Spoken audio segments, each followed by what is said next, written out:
Quezon City. Yes, sir. Okay? Nasa Cavite ako. Yes, sir. Now, Paano ako napapunta doon? sir, Now that you know, it's not my vehicle. yes, sir. Like what I've said, I just relied on the information that was relayed to me ng tropa ko, sir. Yes, So sir. based on hearsay, Sir, wawasakin mo yung sir, senador. I have no intention Paano pa yung mga maliliit natin mga Sir, wala kababayan? po akong intention na sa akin kayo. Why will I do that? Bakit mo binanggit yung pangalan ko Sir, sa media? yun po, Sana nakakaradyo po ako. bine-verify niyo muna. Sir, that's Hindi, what I binanggit did. mo sa radio eh. That's what I... Sir, di po ako Narinig ko yun. in-interview na sinabi ko po na nandun kayo. Wala po akong binanggit na gano'n. Just that, nandun po ako, na nagraradyo po ako, narinig po nila. Hindi, alam mo, Colonel, ako, bugbog na ako sa maling parata. Sir, I have no Okay? intention. Ako, kahit saan ako pumunta, hindi ako umatras sa mga Yes, sir. laban na... Yes, sir. I understand. Yung sa totoo lang ako. Yes, sir. I No? understand. Ako rin po nasa to. Ang Oo. sinabi ko lang, sir, Nasa totoo ka? I have no intention of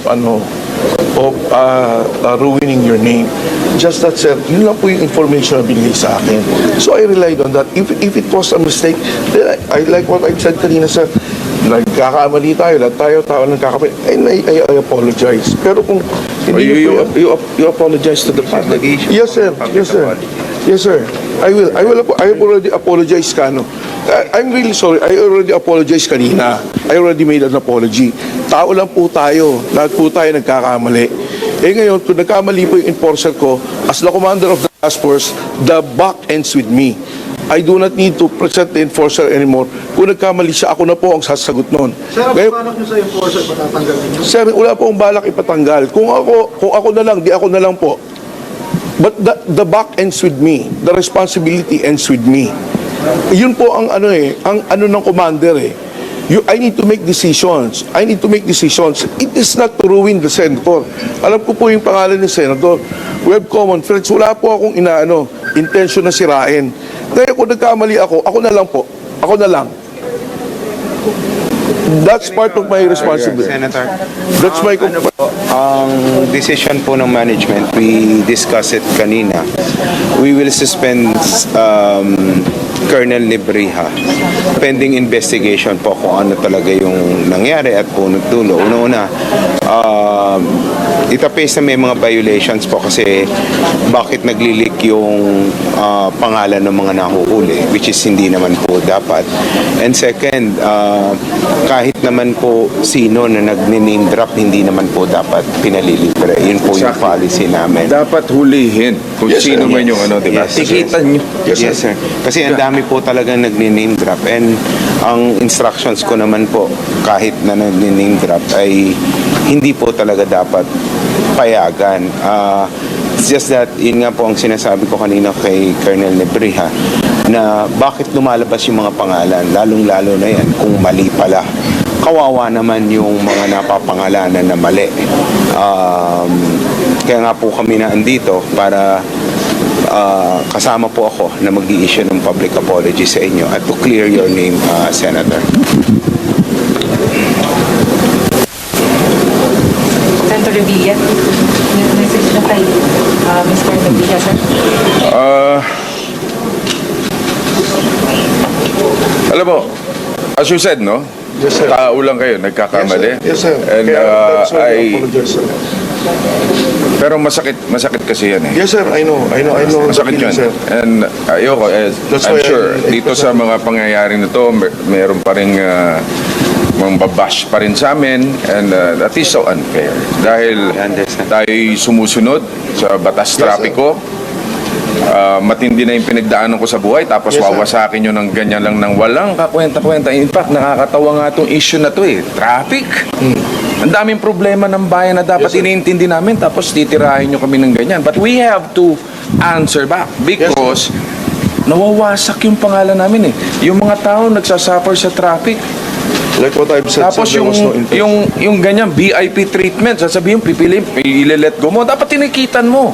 Paimbestigahan ng MMDA ang paggamit umano sa pangalan ni Senator Bong Revilla ng isang driver na dumaan sa EDSA busway kaninang umaga. Paliwanag ni Nebrija, tumawag ang kanyang enforcer na may operasyon sa Mandaluyong at may nahuli umunong sasakyan na dumaan sa busway sakay ang isang senador. Yung dumaan na convoy, pinara sa busway. Then, chinek, ano ba kayo? Government ba kayo and all that? So, sinabi nila, sakay namin, ito sinabi I am still asking my enforcer to make a report. Nandun ako sa area, but I'm away from that spot. So ngayon, sabi niya, Sir Bong, may yung convoy po na pinapara nyo kanina, kasi may dumaan eh. So pinara namin sa busway. Yung pinapara nyo pong convoy kay Senator Revilla. Sabi ko, nandiyan ba si Senator? Yes, sir. Then let him go. Pero sa pahayag ng senador, mariin niyang itinatanggi ang malisyoso aniyang parata na nahuli siya sa EDSA bus carousel. Aniya mula sa South ang kanyang biyahe patungo sa Senado araw-araw. Skyway rin ang kanyang dinadaanan kapag may pupuntahan naman patungong Norte. Kaya naman walang posibilidad na dumaan siya ng EDSA sa Mandaluyong. Hinamon din ng senador ang MMDA na dapat sana ay ginawa ang kanilang trabaho na tikitan ang lumabaga. Pagpapaliwanagin din niya ang ahensya sa umunoy paninira sa kanya. Sa isang panayam sa radyo, sinabi rin niyang ipaparekol ang pondo ng MMDA sa Senado. Sagot naman ni Colonel Nebrija, huwag naman sanang umabot sa ganito dahil judgment call naman niya ito at huwag nang idamay ang ahensya. Sana naman hindi, kasi if there was a mistake in the enforcement, hindi, tao lang naman tayo, nagkakamali rin tayo. It was not the purest of intention na siraan si Senator Bong Revilla. Pasensya na po, Senator, hindi po namin intention yun na siraan ka, just that it was your name that was mentioned, ngayon, ipa-find out po namin, nandito po sa amin yung mga plate number kung kanino po nakarehistro at bakit ginagamit po yung pangalan nyo. Humingi po kami ng pasintabi, paumanhin na po sa nangyaring ganito. Dahil hindi naman po namin naisiraan. Actually nga, sinabi ko nga na hindi namin hinuli out of courtesy, di ba?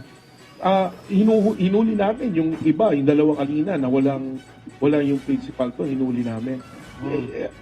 Richard Gomez daw, It Congressman. It is the courtesy that we gave them. Diba? Natikite. Ngayon pala, mahirap pala na magbigay rin ako ng courtesies na ganyan. Ako pa mapapahamak.